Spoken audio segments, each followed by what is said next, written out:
Y'all, I am really a romance girl now. Like, I have really morphed into this.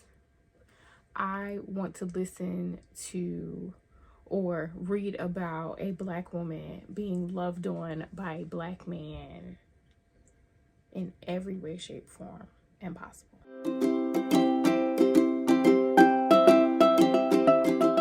Hi friends, welcome back to Shelby the Book Club. I am Shelby Monet, and as you could see by the title of this video, I am officially a lover girl. I am officially about all things romance, specifically indie romance by black indie authors. I want to listen to all the audiobooks. I want to read all of the books. I am officially a lover girl. I really think one, it's surprising because I never thought it'd be me, but alas, here we are. Two, I will say this is the benefit of reading outside of your comfort zone, because now that I have read all this romance, baby, I got my wedding dress picked out. I know what the man looked like. I have references for how he should be acting and such. No, I'm kidding. I'm kidding. But I am officially a lover girl. I think I always was deep down a hopeless romantic.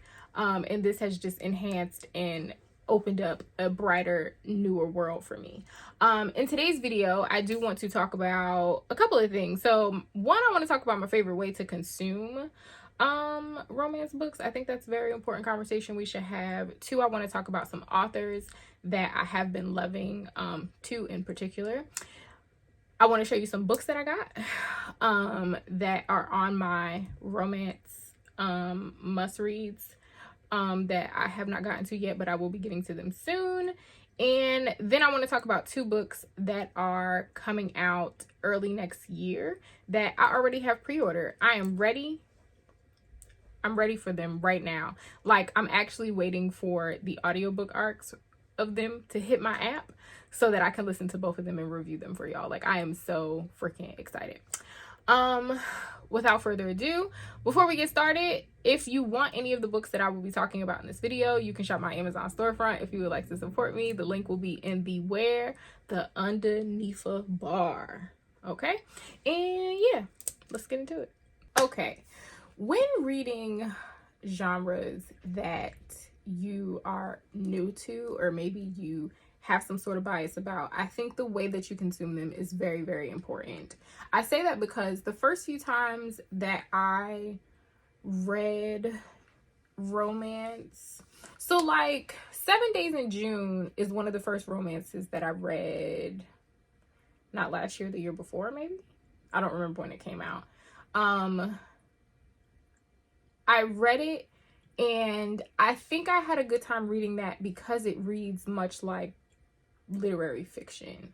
So it wasn't way out of my comfort zone, so to say. Like, I wasn't throwing myself deep into like real mushy romance. And the same goes for like, what else? The Art of Scandal. But by the time I got to The Art of Scandal, I haven't reading romance consistently. What I found is that, especially when trying to envision these male characters and the things that they like to get into, I need to hear a voice. I need to hear a voice. That's the only way I'm going to make the connection. And some of the men that be reading these audiobooks, baby, they're gonna get you to where you need. So I think before you completely write off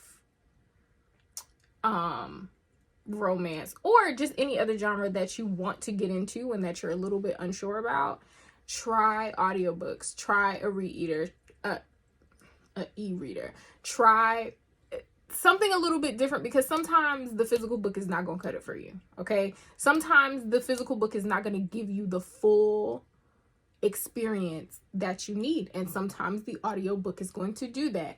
Also be aware that if you are reading indie authors, they may not have audiobooks right away. I would implore you to buy the physical copy and get an audiobook if you have the means to support them in every way that you can, because they need it and they do deserve it. Okay, so that was first up. I love a romance on an audiobook, baby. That is why I've been flying through so many books, because a lot of them aren't that long and quick, okay? Two, in that same respect, romance is supposed to be fun. Romance is supposed to be messy. Romance is supposed to be, not all of it. There is some romance out there that is trauma free, as the girlies like to say. The they, thems, the he, hims, the all of the people. That's what, trauma free. But I want you to go into this knowing that it's fiction, baby. These people ain't real.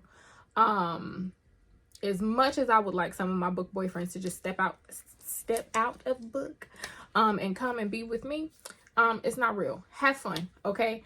As someone who used to like strictly read like historical fiction and things that were a little bit more serious, it was hard for me to make space for romance, because I just was like, this is so like unrealistic, like whatever. But no, it is real. A rich man can come and he could love me, and he could have money, and have all the genetiques, and do all of the things, and wine and dine me and take care of me, my mom, and the rest of the family, and we could live happily ever after. That actually is realistic. But then also, just friend, it's supposed to be fun.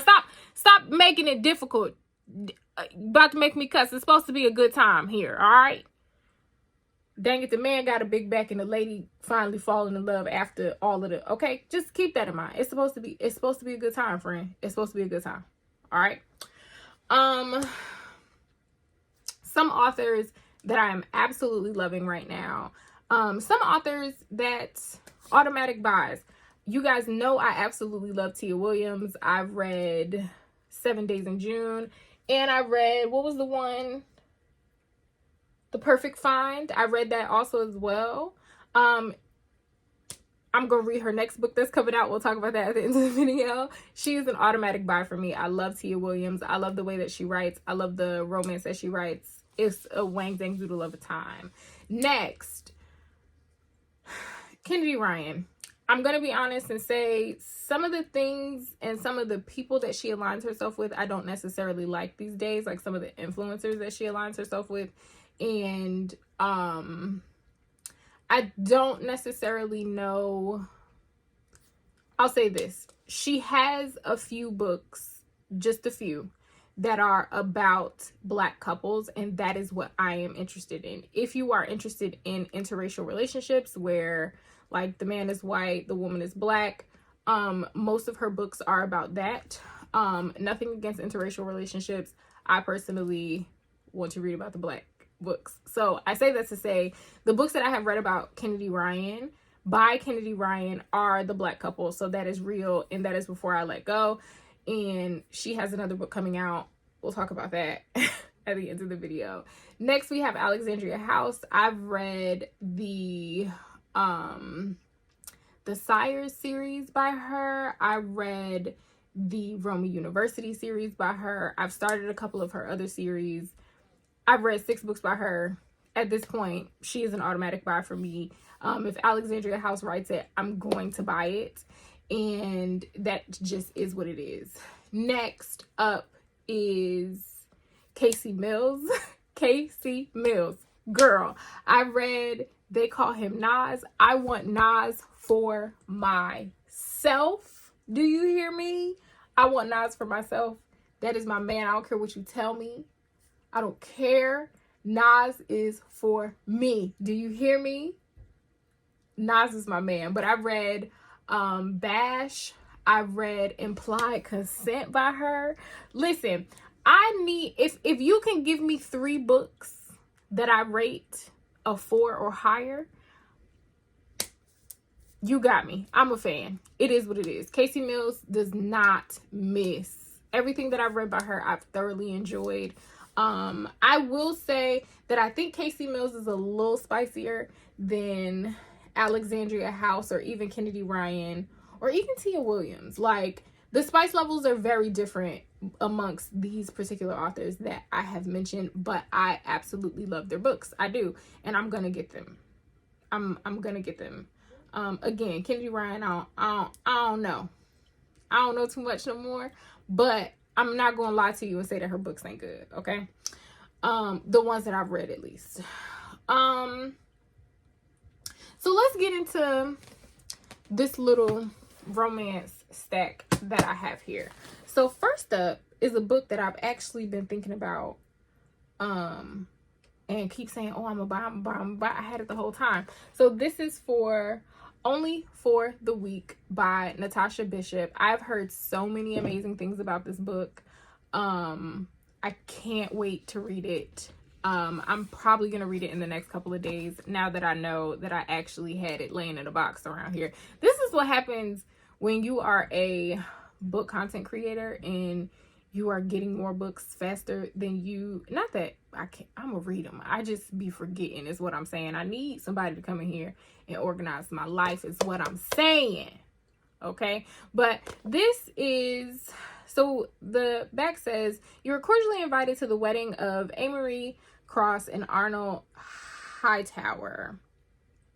Hi everyone, thank you for being here. Some of you may know me as the sister of the bride. Some of you may know me as the ex-girlfriend of the groom. But I'm willing to bet none of you know me as the woman secretly sleeping with the best man. I am. I know.